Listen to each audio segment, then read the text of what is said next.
Okay, so wow, you've sent over a ton of stuff on quantum computers and encryption. Yeah, a lot to dive into here. It looks like some fascinating articles and reports. Yeah. Really interesting stuff.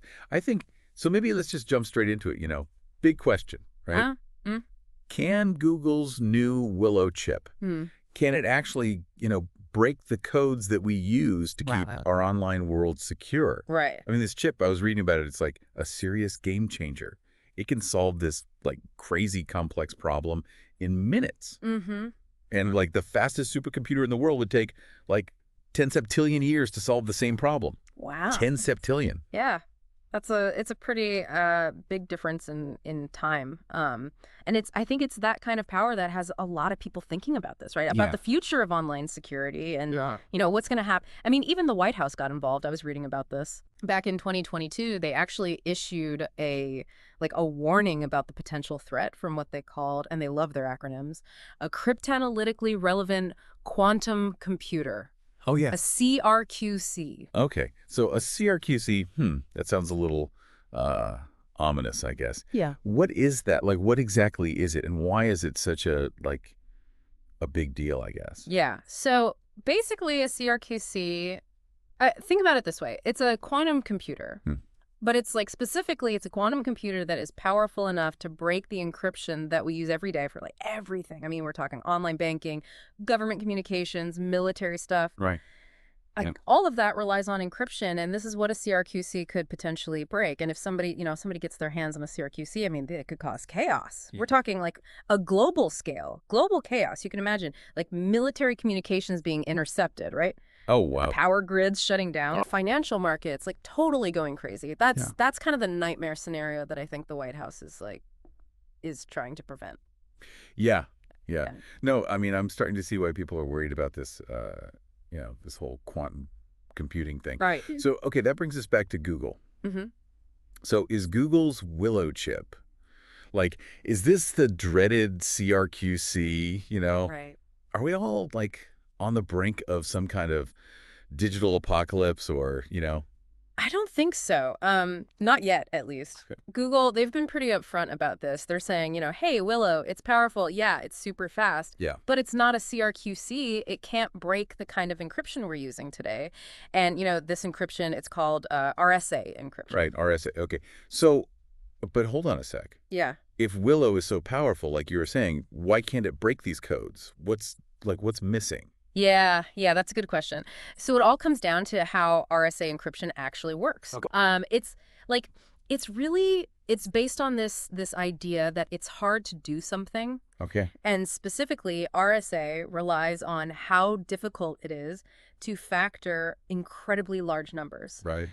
Imagine trying to find the prime factors of some number, but this number has hundreds of digits. Yeah. It's massive. And even for the fastest supercomputers, that would take billions of years, literally billions of years to try and crack that. Okay, so how would a quantum computer change that? How would it speed that up? Right. So quantum computers, they're different, right? Mm-hmm. They don't work the same way as our normal computers.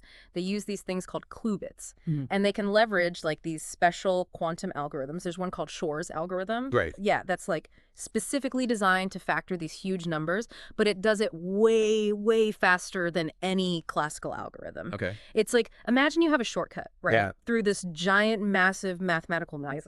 That's what Shor's algorithm is doing. But here's the thing. Even with that shortcut, even with the power of quantum computing, you need a lot of qubits. Okay. To break RSA, you need millions of stable qubits. Mm-hmm. And Willow, it only has 105. Right. Yeah. So Google, they're estimating that we're at least a decade away, and maybe more, from having a quantum computer that could actually break RSA.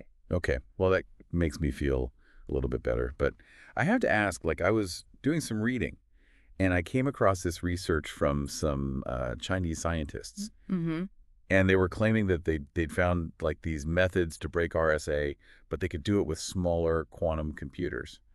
So, I mean, should we be worried about that? It's interesting research for sure. Yeah. But I mean, to be fair, there's been some pushback. A lot of people in the cybersecurity world are kind of skeptical. Okay. They're saying, these methods, they might work in theory, but in the real world for actual attacks, they're probably not practical. Yeah. And even Google, they've expressed doubts about it. Okay, so it seems like even with this new research, we've got some breathing room, at least for now, Right. before quantum computers become a serious threat to our encryption. Hmm.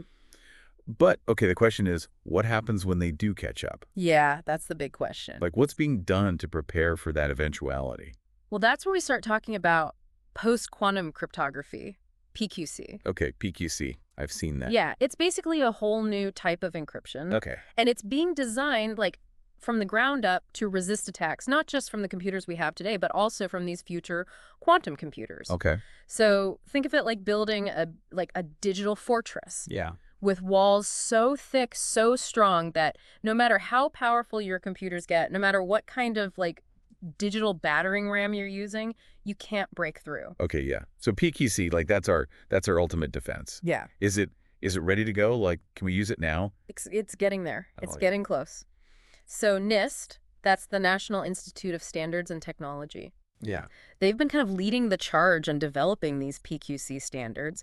And, they just finalized 3 algorithms back in August 2023. Oh, wow. And they're planning to select a few more by the end of the year. Okay. And these algorithms, they're going to be the foundation of our future digital security. That's what we're going to be building on. Okay. Yeah, that makes sense.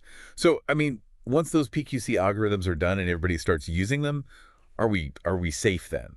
Are we good? It's not quite that easy. I was reading a report from the RAND Corporation, Okay. and they're predicting that when that CRQC, that powerful quantum computer, when it finally shows up, Yeah. there's going to be this mad rush, this global scramble to adopt PQC, everywhere. Oh, wow. It's going to be this worldwide software update, but on a massive scale. It's going to have to touch every corner of the digital world. Yeah, that makes sense. This is a lot to think about. So I guess to sum it all up, right? Mm-hmm. Google's Willow chip. Mm-hmm. It's impressive, for sure. Yeah. Super fast. But it's not this immediate threat to our online security. Right. Not yet. But, we have to think about the future. We have to take this seriously and get ready for that post-quantum world that's coming. I think that's exactly right. And Yeah. I think, it's not just about the technical solutions either. You brought up a really good point about that.